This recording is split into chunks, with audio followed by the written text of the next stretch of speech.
여러분 안녕하세요. 파고다 IELTS 메리츠의 강사입니다. 반갑습니다. 저희 데이 1 IELTS 전략 소개 살펴보도록 하겠습니다. 자, 여러분 여기 보시면요. 저희 오늘 다룰 내용들 간략하게 설명을 드렸습니다. 첫 번째, IELTS 리스닝 시험 소개가 들어갈 거고요. 그 다음에 두 번째 넘어가서 문제 유형 분석 또는 주의사항을 말씀드릴 겁니다. 세 번째는 여러분 정말 중요한 개념이에요. 그죠? 필수 개념들, IELTS 공부하는데 꼭 필요한 그런 테크닉들을 조금 더 말씀드리도록 하겠습니다. 저희 넘어가서 본 강의 시작해 보도록 하겠습니다. 자, 그럼 일단 첫 번째를 보게 되시면 시험 구성이 있습니다. IELTS 리스닝 같은 경우에는요, 4가지의 파트로 구성되어 있고요. 총 40문항이 들어갑니다. 30분 동안 문제를 푸시고 그 다음에 추가로 10분 동안 또는 2분 동안 답안지를 작성하시는데요. 이 답안지의 차이는 내가 종이로 시험을 보느냐 아니면 컴퓨터로 시험을 보느냐가 될 거예요. 이 종이와 컴퓨터는 잠시 후에 조금 더 자세하게 설명드리도록 하겠습니다. 자, 밑에 보시면 파트별로 제가 설명을 나눠놨습니다. 파트 1, 2는 뭐라고 적혀 있죠? 저희 일상적인 내용이라고 적혀 있습니다. 자, 이 일상생활에서 매일매일 일어나는 내용들을 가지고 이제 진행을 하는 건데, 파트 1 같은 경우에는 두 사람 사이의 대화로 진행이 됩니다. 자, 여행 정보라던가 일자리라던가 취미생활이라던가 익숙한 토픽들을 좀 주로 다루게 되고요. 두 번째 같은 경우에는 한 사람 또는 약간의 도움을 받아서 두 사람 사이 독백이 될 거다라고 보시면 될 것 같아요. 얘는 도서관 안내라든지 공연장 설명 같은 일단 일상적인 내용에서 나올 수는 있지만 조금 더 호흡이 길어야 하는 문제들로 구성되더라라고 보시면 될 것 같습니다. 자, 넘어가서 파트 3랑 4 같은 경우에는요. 여러분 여기는요. 일상을 넘어서 이게 어디로 갔더라? 전문적인 내용이라고 적혀 있습니다. 전문적인 내용은 간단하게 생각하시면 되는데요. 어디로 간다 내용이? 학교로 간다, 스쿨로 간다라고 생각하시면 될 것 같아요. 자, 학교에서 나올 수 있는 내용이 주가 되고요. 일단은 파트 3 같은 경우에는 다시 돌아와서 2명 또는 맥시멈 3명 사이의 대화다라고 보시면 될 것 같습니다. 자, 이 대학교 공모전이나 프레젠테이션 같이 이제 교수님과 학생들이 주가 되어서 나누는 대화라고 보시면 될 것 같아요. 그리고 넘어가서 마지막 파트 4는요.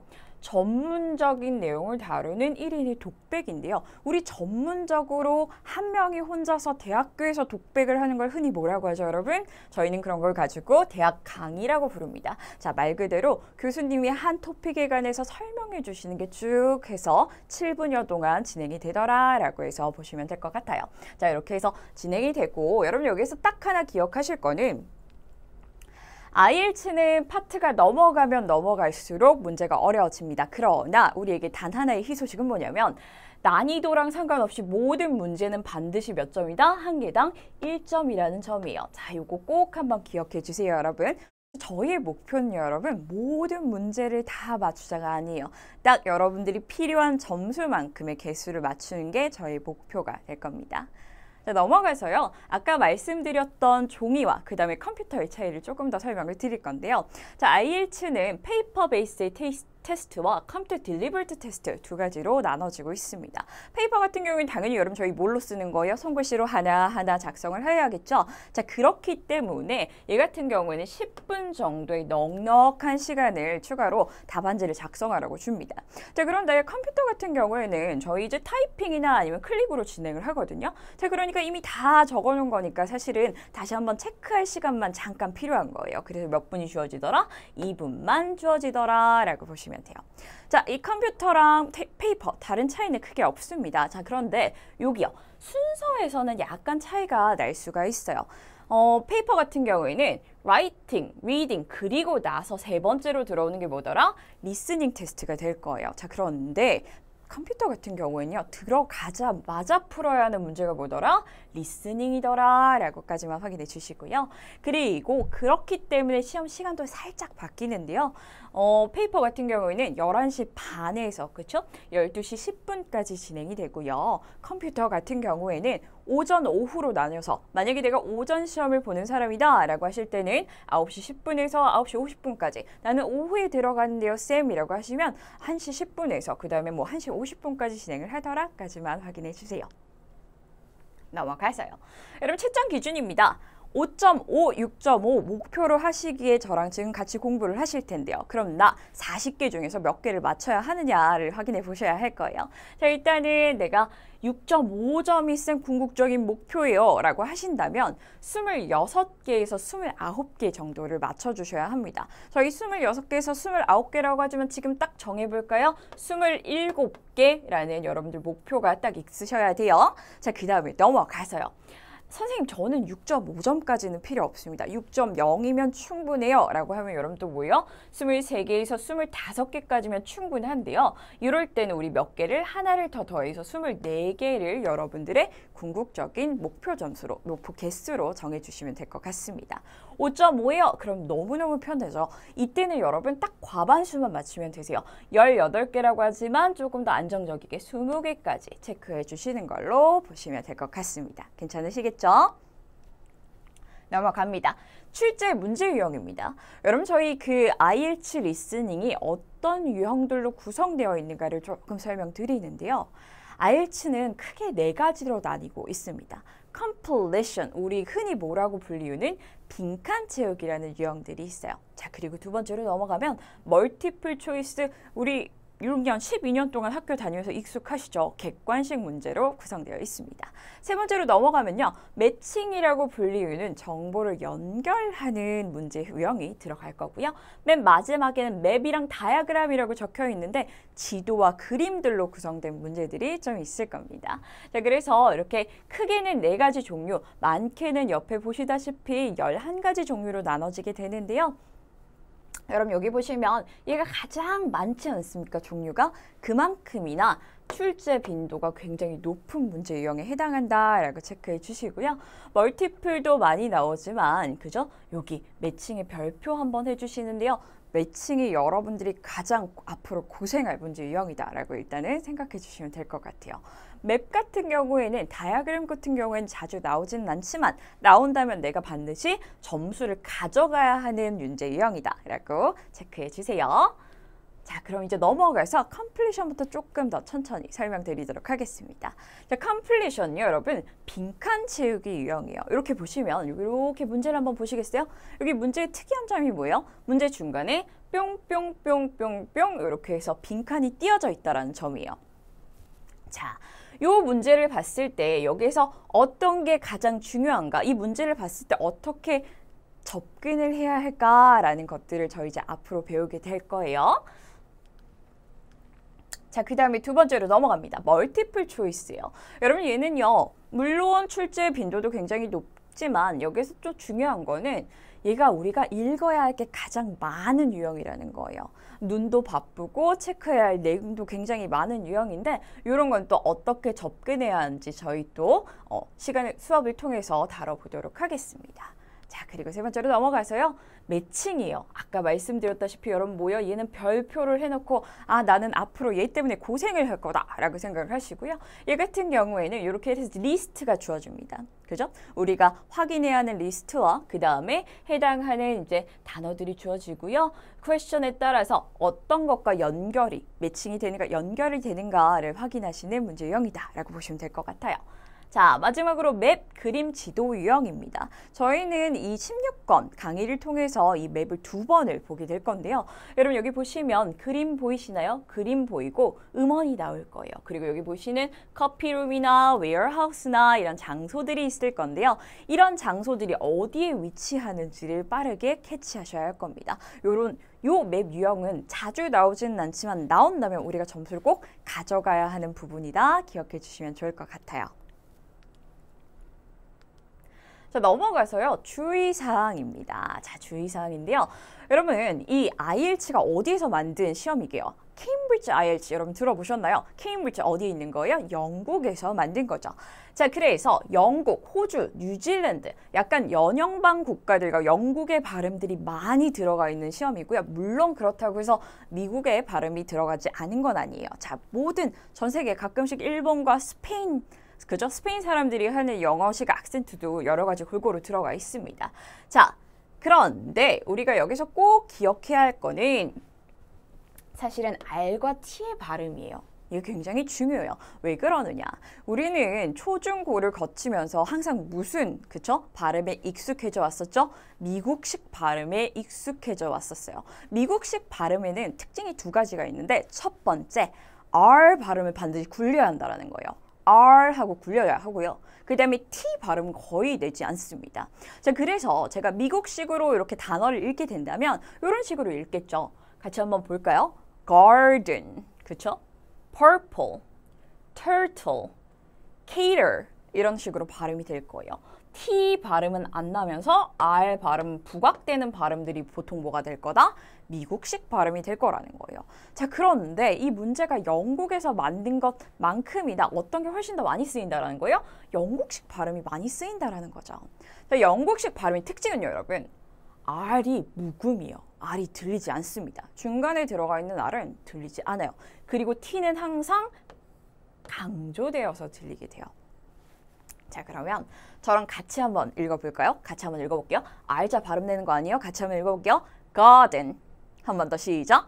Garden. 그쵸? 자, 그 다음에 purple이라고 하지 않아요. 우리 뭐라고 읽어야 한다? Purple. 그쵸? 한 번 더. Purple. Turtle.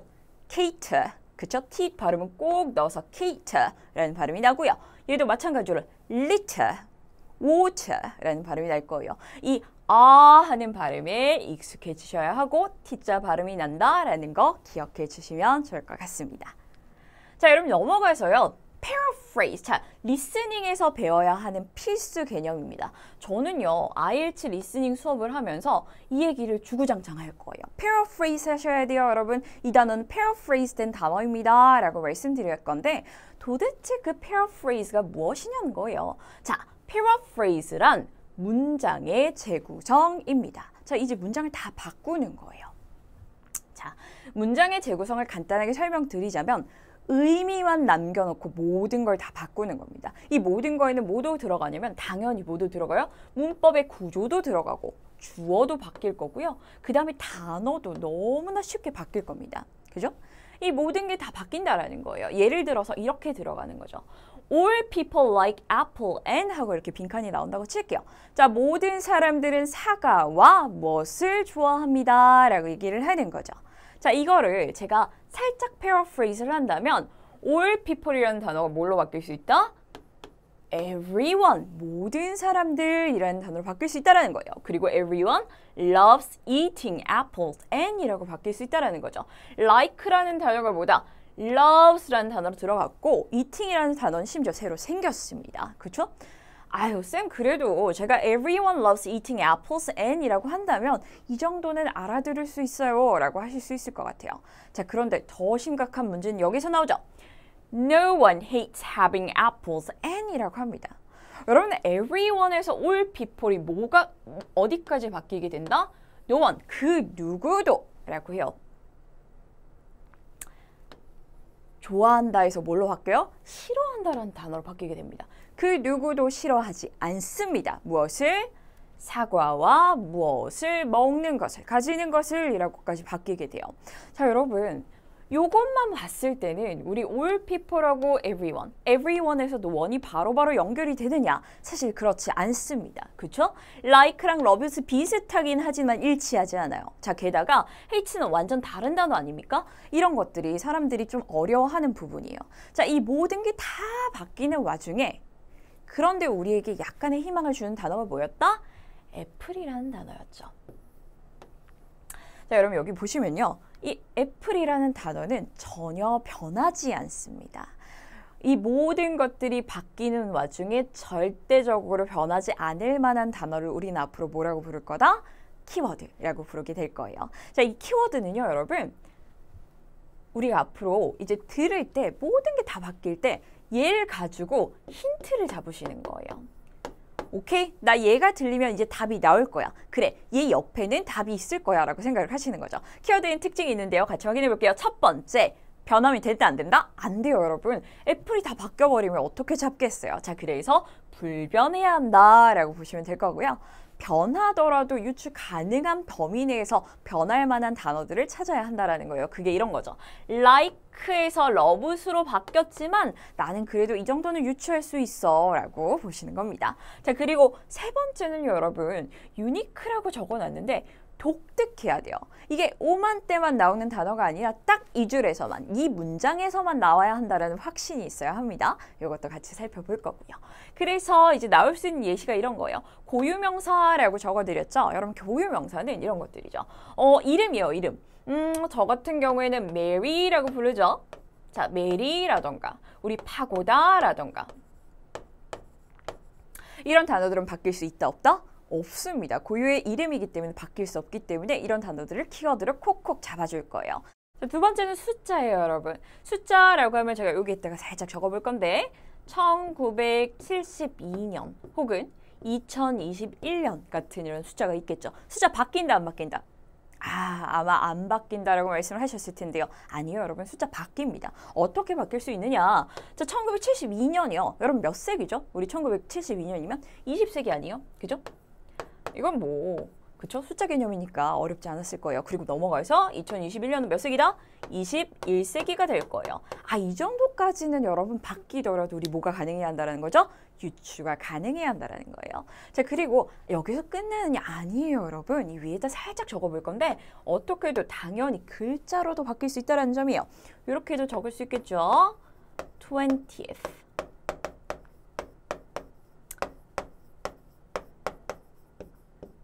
century 라고 해서 이런 식으로 글자로도 바뀔 수 있더라 보시면 됩니다. 뭐 그래도 우리 이 정도는 유추 가능할 것 같아요. 자, 그리고 세 번째는 용어인데요. 여러분 용어에 이렇게 밑줄자. 용어는 크게 두 가지 타입으로 나뉠 거예요. 이렇게 위에다가 적어볼게요. 용어는 첫 번째는 누가 봐도 얘는 대체 단어가 없는 어려운 단어예요. 자, 여기서 보시면 이런 단어들이죠. 여러분 한번 적어보실 건데요. 진짜 어려운 단어예요. utilitarianism. 여러분 저희 이런 단어 혹시 들어보셨나요? utilitarianism.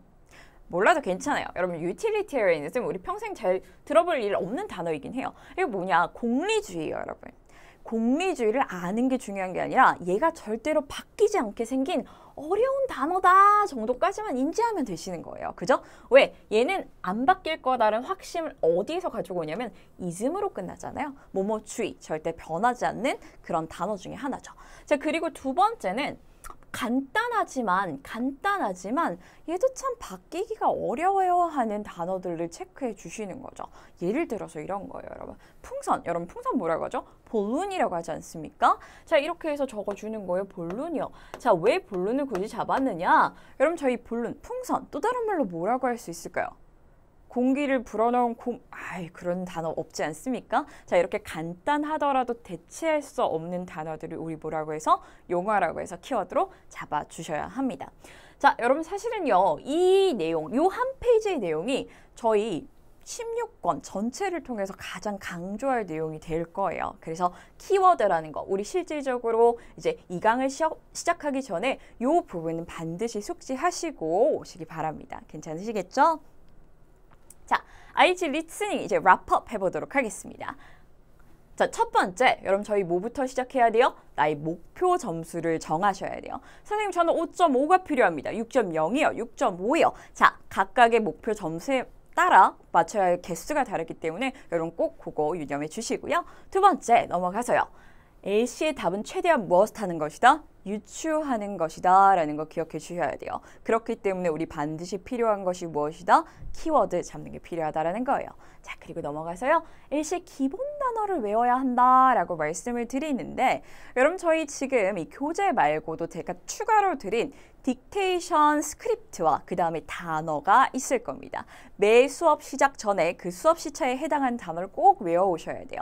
여러분들이 외워오시면 저희 같이 단어를 체크하고 여러분 그 외워오신 단어에다가 저는 단어들을 얹어 드릴 거예요. 그래서 궁극적으로는 다 같이 복습해서 외웠을 때 여러분들이 조금 더 리스닝 할 때 용이하도록 도와드릴 테니까 반드시 외워오시기 바랍니다. 괜찮으실까요?